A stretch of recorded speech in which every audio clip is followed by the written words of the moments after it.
So today we are going to do a video talking about one of the single biggest problems that we see across a spectrum of clients that we deal with, from bodybuilders, weightlifters, fighters to golfers, desk jockeys, and then people that don't do any form of activity at all.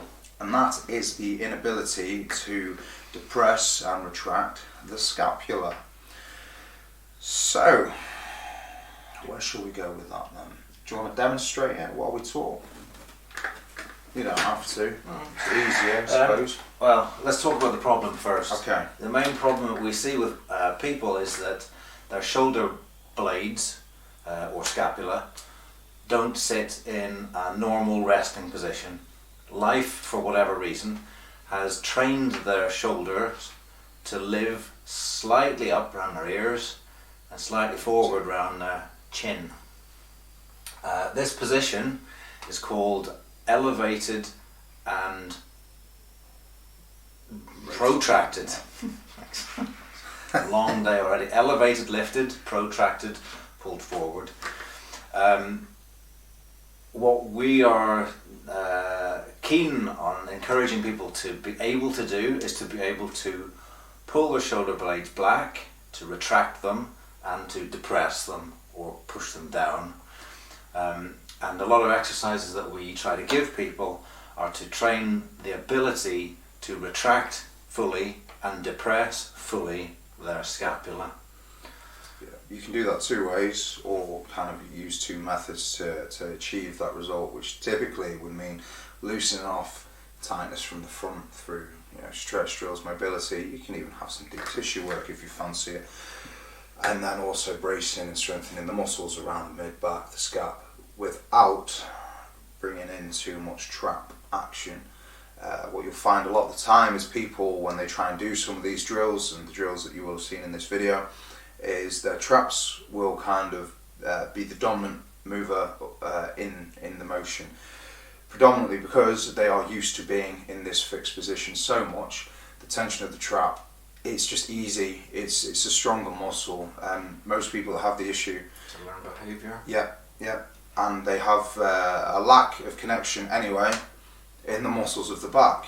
It's like asking you to tense something that you've probably never isolated or felt before. That's where the problem is. And we've had to talk to this because we were doing a video about scapular retraction and depression drills, and we found that it was very difficult, as you've seen, to get people to retract and depress because their shoulder blades repeatedly moved into elevation and retraction and elevation. They moved back and up into this over-dominant trap. So we're talking to it because we recognise that most of the people that come to us have this problem, and the fix is not to try to get you to do scapular retraction and depression drills, because you will likely do them wrong, not because you don't want to do them wrong, but because your body doesn't know what it's trying to do. So over video here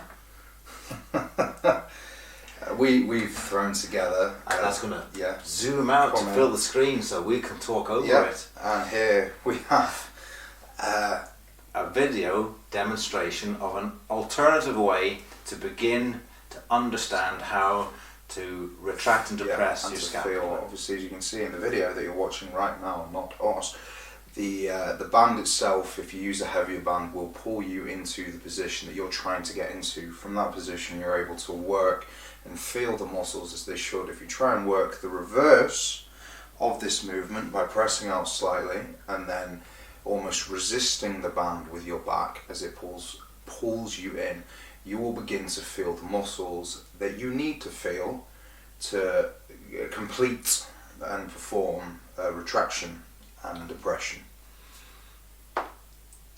So hopefully you'll have some fun with that. Hopefully.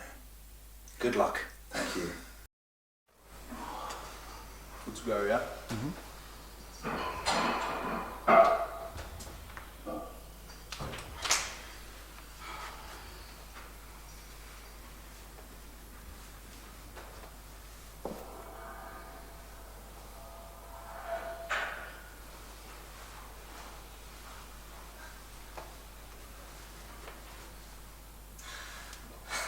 There we go. We're done.